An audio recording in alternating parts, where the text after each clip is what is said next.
नमस्कार, city eight 9 देख रहे हैं आप। मैं हूं आशीष त्रिपाठी और शुरुआत इस वक्त की बड़ी खबर से। अलीगढ़ में रामलीला कार्यक्रम समापन के बाद कमेटी ने यहां अंडा और करी की पार्टी की। रावण दहन होने के बाद रामलीला कैंपस में अंडा करी पार्टी हुई।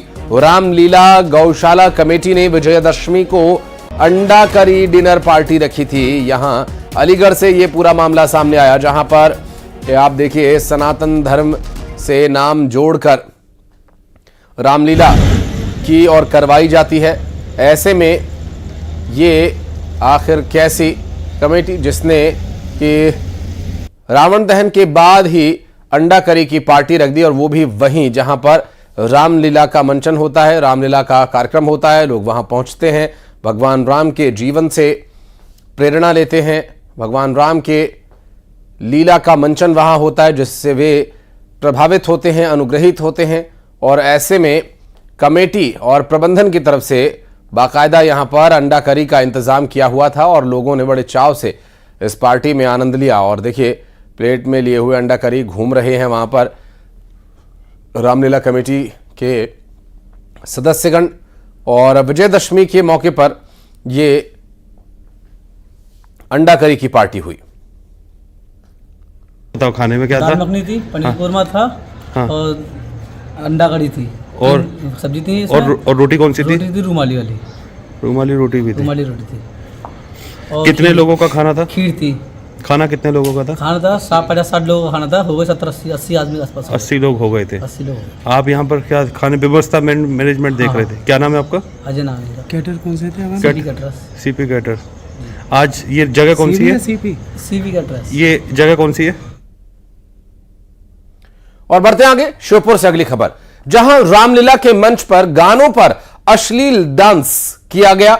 दिल्ली से बुलाई गई महिला डांसर्स ने यहां पर धार्मिक कार्यक्रम में फिल्मी गानों पर ठुमके लगाए। और यहां इस पूरे कार्यक्रम के दौरान जो वीडियो सामने आया वो भी काफी वायरल हो रहा है। दरअसल कराहल विकासखंड मुख्यालय में ये रामलीला का आयोजन किया गया था श्योपुर में, और दिल्ली से बुलाई गई डांसर्स ने मंच पर फिल्मी गानों पर ठुमके लगाए।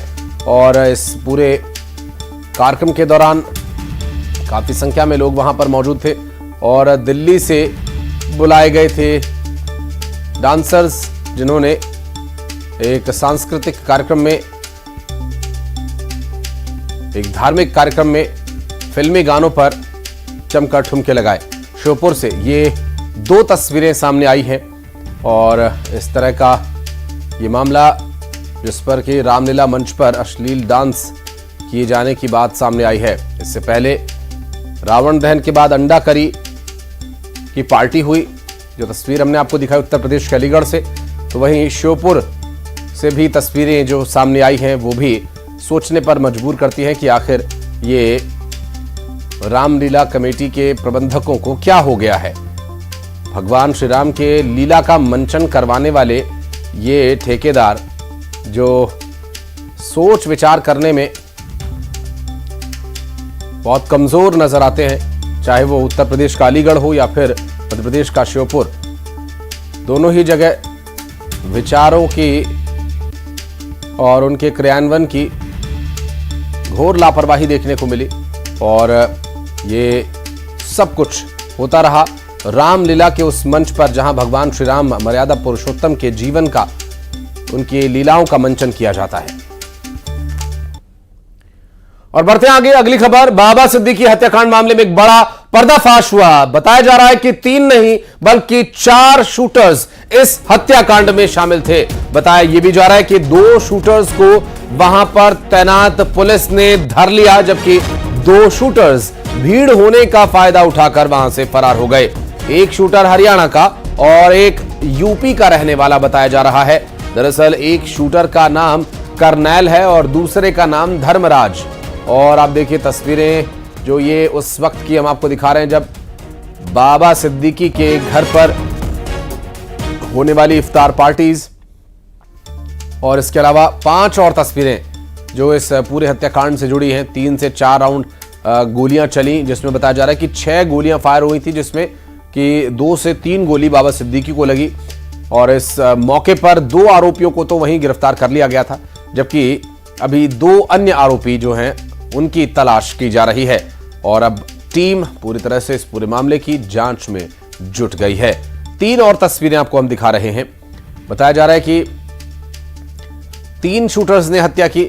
ये इस हत्याकांड के बाद पहली थियरी थी और उसके बाद जो परिस्थितियां बनी उन परिस्थितियों को देखते हुए साफ कहा जा सकता है कि इस वक्त मुंबई महाराष्ट्र में जिस तरह एक बड़ी शख्सियत की हत्या कर दी गई, एक ऐसा व्यक्ति जो पॉलिटिकल पब्लिक फिगर है, जिसने न सिर्फ राजनीति बल्कि बॉलीवुड के जगत में भी नाम बनाया हुआ है और खासकर उस लिहाज से चूंकि बाबा सिद्दीकी मर्डर केस से जुड़े इस अपडेट में बताया जा रहा है कि चश्मदीद जो न्यूज 18 से बातचीत में बता रहा है कि मर्डर के वक्त क्या हुआ था और उसने बताया कि काफी आतिशबाजी वहां पर हो रही थी। पूरे शूटआउट के समय इस समय जिन्होंने पूरी घटना को देखा था वो आई विटनेस हमारे साथ हैं। सतपाल जी हैं। सर, क्या हुआ था एग्जैक्टली कल? देखिए, आप ये नहीं कह सकते कि घटना मेरे सामने हुई थी। मैं ये खाली कह सकता हूँ कि हमने लोगों को भागते हुए सुना जब हम दुर्गा पंडाल की मूर्तियाँ वगैरह लेके जा रहे थे यहाँ से गाजे बाजे के साथ। तो उस वक्त कुछ लोग वहाँ से दौड़ कर आए कि नहीं, आगे फायरिंग हो गई, सब लोग अपने अपने घरों को जाओ। तो फिर हम लोग भी वहाँ से रिटर्न हो गए, अपने बच्चों को, मतलब जो भी फैमिली वाले थे वो सब लेके अपने इधर उधर तितर बितर हो गए। कितने बजे की घटना थी? ये करीब 9:30 के आसपास की बात है। ओके, जब ये फायरिंग होती थी तो बताया जाए कि देवी माँ की विसर्जन के लिए विसर्जन के लिए, हाँ, देवी माता की सारी तैयारियां हो गई थी। सारे लोग अपनी गाड़ियां ले लेके जा रहे थे। उसमें पटाखे भी बहुत ज़्यादा पटाखे काफ़ी फोड़ रहे थे क्योंकि माहौल तो ऐसे ही था दुर्गा माता का, तो लोग पटाखे भी छोड़ रहे थे। ओके, तो उसमें पता नहीं चला कि फायरिंग हुई? नहीं, उसमें कुछ आवाज़ वगैरह कुछ नहीं आई। तो आप लोग जब बाबा सिद्दीकी गाड़ी थी और आप लोग कितना डिस्टेंस है आप लोग का? नहीं, करीब 100 मीटर के आसपास, करीब यहाँ थे हम लोग। गाड़ी यहीं पहुंची थी और वहाँ से तो काफ़ी 100-150 मीटर के आसपास है। तो वहाँ से लोग भागते हुए आए कि नहीं फायरिंग हो गई, तो हम लोग भी अपने अपने घरों को चले गए। ओके, तो वहाँ पे उस आरोपी को पकड़ा किसने था? पुलिस ने पकड़ा था कि आम पब्लिक ने? नहीं, हमें नहीं पता जी। लेकिन जिस समय फायरिंग हुई थी पटाखे खूब चल रहे थे। हाँ, पटाखे खूब चल रहे थे। और अंबिकापुर में घर में एक भीषण आग लगने का मामला सामने आया, जहां आग लगने के बाद घर में रखा हुआ गृहस्थी का सारा सामान जलकर राख हो गया और परिवार पास में ही बेटी के घर गया हुआ था और परिवार वालों ने जानबूझकर आग लगाए जाने का आरोप लगाया है। मणिपुर थाना क्षेत्र के कबीर वार्ड दर्रीपारा में यह हादसा हुआ।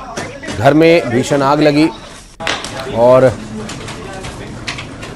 आग से लाखों का सामान जलकर राख हो गया। आपको बता दें कि अंबिकापुर में ये घटना घटित हुई, जहां बेटी के घर परिवार गया हुआ था और परिवार का यह भी कहना है कि यह आग जानबूझकर लगाई गई हो सकती है।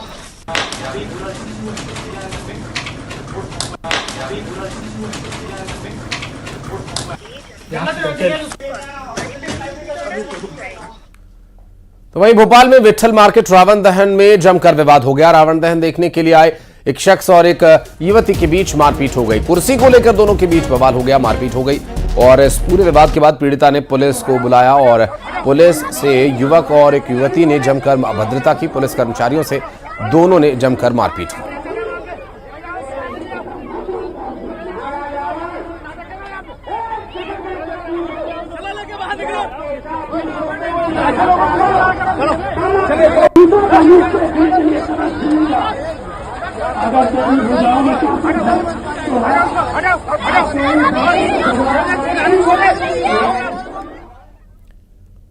और भोपाल में दशहरा मैदान में एक शख्स को हार्ट अटैक आ गया और वहां मौजूद देवदूत पुलिस कर्मचारी ने सीपीआर देकर उसकी जान बचा ली। एसीपी अजय तिवारी इस देवदूत का नाम है और इसके द्वारा सीपीआर दिए जाने से उस शख्स की जान बच गई और मौके पर उसे फौरी राहत मिली और वो तुरंत उठकर खड़ा हो गया। और इस दौरान जो लोग वहां पर मौजूद थे उन्होंने इसका वीडियो भी बनाया और ये वीडियो अब सोशल मीडिया पर काफी देखा जा रहा है। रावण दहन के दौरान युवक को हार्ट अटैक आया था और इस दौरान एसीपी अजय जो मौके पर मौजूद थे और उन्होंने सीपीआर देकर उस शख्स की जान बचा ली और एक नया जीवन दान उसे दिया और देवदूत बनकर आए एसीपी अजय।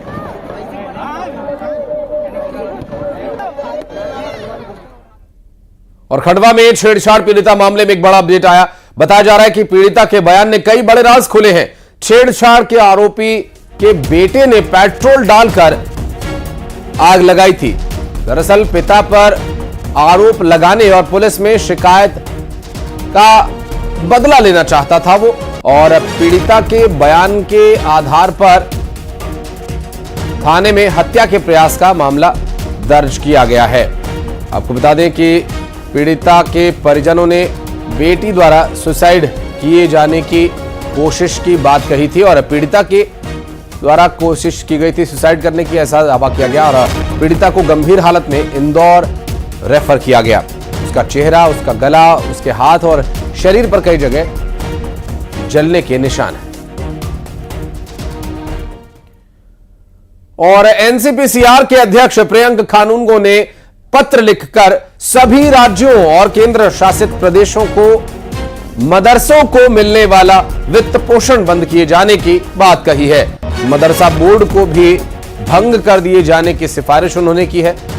उनका एक पत्र जो सामने आया है, जिसमें 1,20,00,000 मुस्लिम बच्चे शिक्षा लेते हैं और केवल धार्मिक शिक्षा यहां दी जाती है। स्कूल शिक्षा से उन्हें वंचित रखा जाता है।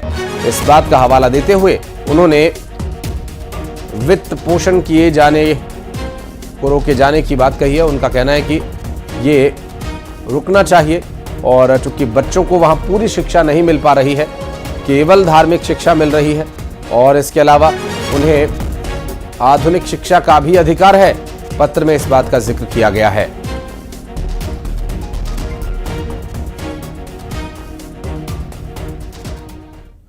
और मध्य प्रदेश के मुख्यमंत्री डॉक्टर मोहन यादव आज उज्जैन और गुजरात के दौरे पर हैं। उज्जैन में सीएम 16 सड़क परियोजनाओं का शिलान्यास करेंगे और 656 करोड़ 55 लाख रुपए की लागत से 16 प्रमुख सड़कों का निर्माण होगा। शिलान्यास के बाद प्रतिभा सिंटेक्स इंडस्ट्रीज का भी दौरा करेंगे। उसके बाद सीएम गुजरात के सूरत में जल संचय कार्यक्रम में शामिल होंगे। सूरत के इंडोर स्टेडियम में एक कार्यक्रम होना है। दरअसल कार्यक्रम में मध्य प्रदेश सहित राजस्थान, गुजरात के मुख्यमंत्री, बिहार के उप मुख्यमंत्री भी हिस्सा लेंगे।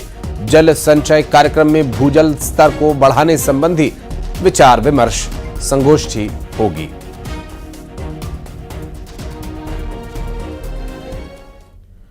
और कोरबा में हाथियों की दहशत है। दरअसल कटघोरा वन मंडल में बड़ी संख्या में हाथी नजर आए, और केंदई रेंज में हाथियों की चहलकदमी का ड्रोन वीडियो भी सामने आया। ड्रोन वीडियो में 50 से ज्यादा हाथी दिखाई दे रहे हैं। वन विभाग की टीम ने आसपास के गांवों में मुनादी करवाकर ग्रामीणों को सावधान किया है, और ड्रोन वीडियो में हाथी दिखाई दिया। और ये देखिए, ये तस्वीरें, जहां इस झुंड में छोटे बड़े सभी मिलाकर करीब 50 के आसपास हाथियों के होने का दावा किया जा रहा है। और ये कोरबा से तस्वीरें सामने आई हैं, जहां कटघोरा वन मंडल में, माफ कीजिएगा, केंदई रेंज में ये हाथी दिखाई दिए हैं। और इस झुंड में छोटे बड़े सभी हाथियों को मिलाकर करीब 50 हाथी मौजूद हैं। और ये खूबसूरत तस्वीर प्रकृति की, जहां की प्रकृति के इस वक्त धरती पर मौजूद सबसे बड़े जीव की शानदार तस्वीर है। हालांकि ये जीव जब रिहायशी इलाकों की ओर रुख करते हैं तो बहुत बड़ा नुकसान कई बार होता है, कई बार तो जनहानि तक बात पहुंच जाती है। और ड्रोन से ली गई ये तस्वीर, जिसमें 50 हाथी वहां से गुजरते हुए, चहलकदमी करते हुए दिखाई दे रहे हैं। वन विभाग की टीम ने आसपास के गांवों में मुनादी करवाकर ग्रामीणों को सावधान कर दिया है। और खंडवा में आज राष्ट्रीय किशोर कुमार सम्मान समारोह होगा। इस बीच कैबिनेट मंत्री विजय शाह ने कहा कि गायन के क्षेत्र में भी यह सम्मान दिया जाए। किशोर कुमार गायक थे, इसलिए इस विधा को भी शामिल किया जाना था। मैं संस्कृति मंत्री रहते हुए यह सम्मान समारोह खंडवा लेकर आया। पहले आयोजन भोपाल में होता था। बता दें कि पटकथा लेखन के लिए राजकुमार हिरानी को इस सम्मान से नवाजा जाएगा, और खंडवा वासी सौभाग्यशाली हैं कि किशोर कुमार का जन्म खंडवा में हुआ। समारोह में मुंबई के नीरज श्रीधर और साथी गीतों की प्रस्तुति देंगे। आपको बता दें कि राजकुमार हिरानी साल 2023 के किशोर अलंकरण से सम्मानित किए जाएंगे।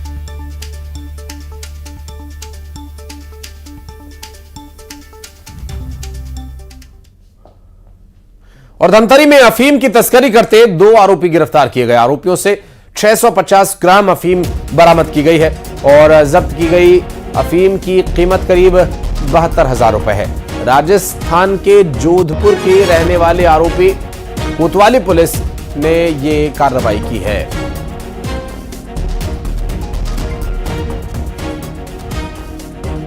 और 650 ग्राम अफीम यहां से जब्त की गई और लगभग 72,000 रुपए इसकी अनुमानित कीमत बताई जा रही है। जोधपुर के रहने वाले आरोपी फिलहाल बताए जा रहे हैं जिनसे अफीम की बरामदगी हुई है। पूछताछ में ये पता लगाने का प्रयास किया जा रहा है कि आखिर ये आरोपी किसकी शय पर जान हथेली पर लेकर नशे का ये सामान लेकर बेचने निकले थे।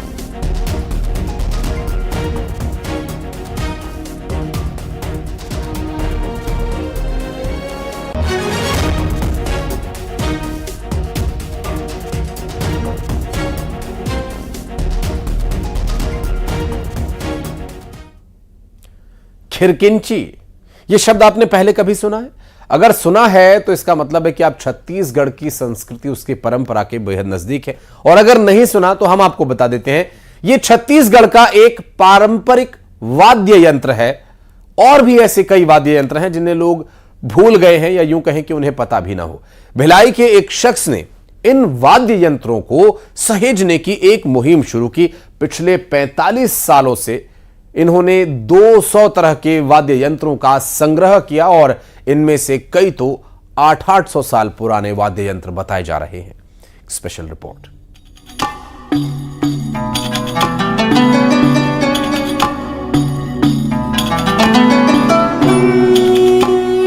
चिकारा, रंजू, तुरही, खिरकिची, ये नाम शायद आपने कभी सुने भी नहीं होंगे। छत्तीसगढ़ या यूं कहें देश की धरोहर है ये। संगीत की सदियों पुरानी परंपरा है ये वो प्राचीन वाद्य यंत्र हैं जिनकी धुन पर सदियों तक भारत का संगीत झूमता रहा। रायपुर में एक छत के नीचे 200 से ज्यादा अनमोल वाद्य यंत्रों का अद्भुत संग्रह है। संगीत और इतिहास के किसी प्रेमी के लिए यह अनमोल खजाना है। ये वाद्य यंत्र सिर्फ म्यूजिकल इंस्ट्रूमेंट नहीं हैं, इतिहास, कला, संस्कृति, विरासत हैं। इनमें से कई तो 700 से 800 साल पुराने हैं।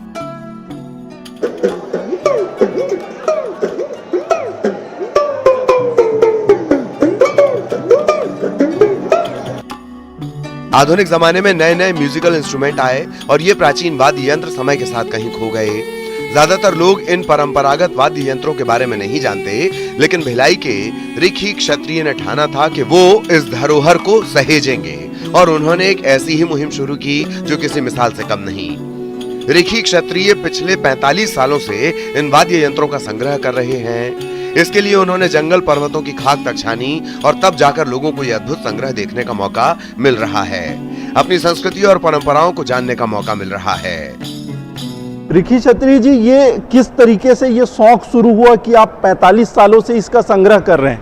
घर में ये परंपरा मुझे मिली। मेरे पिताजी भी संगीतकार थे 45 वर्ष पूर्व पहले। उसके बाद केंद्र सरकार से एक प्रोजेक्ट मिला आदिवासियों की संस्कृति का अध्ययन करने के लिए। उस समय मुझे एक्सपर्ट बनाया था संगीत का। तब मैंने गांव-गांव में देखा तरह तरह के वाद्य यंत्र। उसी दिन ठान लिया था। तब उसके बाद से मैं फिर अकेला इनको खोजने का प्रारंभ किया। अब मुझे ये सब पूरा खींच लिया है उनके परंपरागत जो वाद्य यंत्र हैं। ये 700-800 साल पुराने वाद्य यंत्र हैं और अभी तक 45 वर्षों में मैंने 200 प्रकार के वाद्य यंत्र इकट्ठा किए हैं। पूरे छत्तीसगढ़ के कोने कोने में जंगल, पहाड़, पर्वत, सारी जगह घूम घूम कर इन सबको इकट्ठा किया है। रिखी क्षत्रिय इन वाद्य यंत्रों का सिर्फ संग्रह ही नहीं करते, इनके सुर से लोगों का मन मोहने की कला भी जानते हैं। रिखी बताते हैं कि उनके पिता संगीतकार थे। ऐसे में उनकी बचपन से ही पारंपरिक वाद्य यंत्रों में रुचि रही। आदिवासी संस्कृति के अध्ययन के साथ रिखी को गुमनाम वाद्य यंत्रों के संग्रह का शौक था। छत्तीसगढ़ के लोगों को सैकड़ों साल पुरानी परंपराओं से जोड़ने का लक्ष्य था और ये लक्ष्य हासिल करने के लिए रिखी ने 45 साल पहले जो सफर शुरू किया था वो आज भी जारी है। सांस है तब तक ये जारी रहेगा।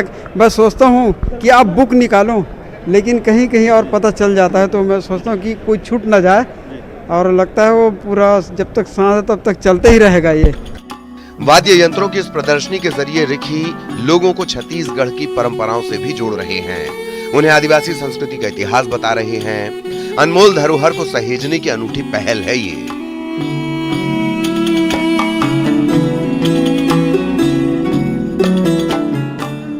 200 से ज़्यादा वाद्य यंत्रों का संग्रह इनके पास है जो 500 साल से पुराने हैं और ये संग्रह करने की इनकी रुचि लगातार बढ़ते जा रही है। इनका अपना संग्रहालय है। सरकार ने भी इनके वाद्य यंत्रों के संग्रह को देखते हुए इनको पुरस्कृत किया है। कैमरामैन राजेंद्र सिंह के साथ आकाश शुक्ला, न्यूज़ 18 रायपुर।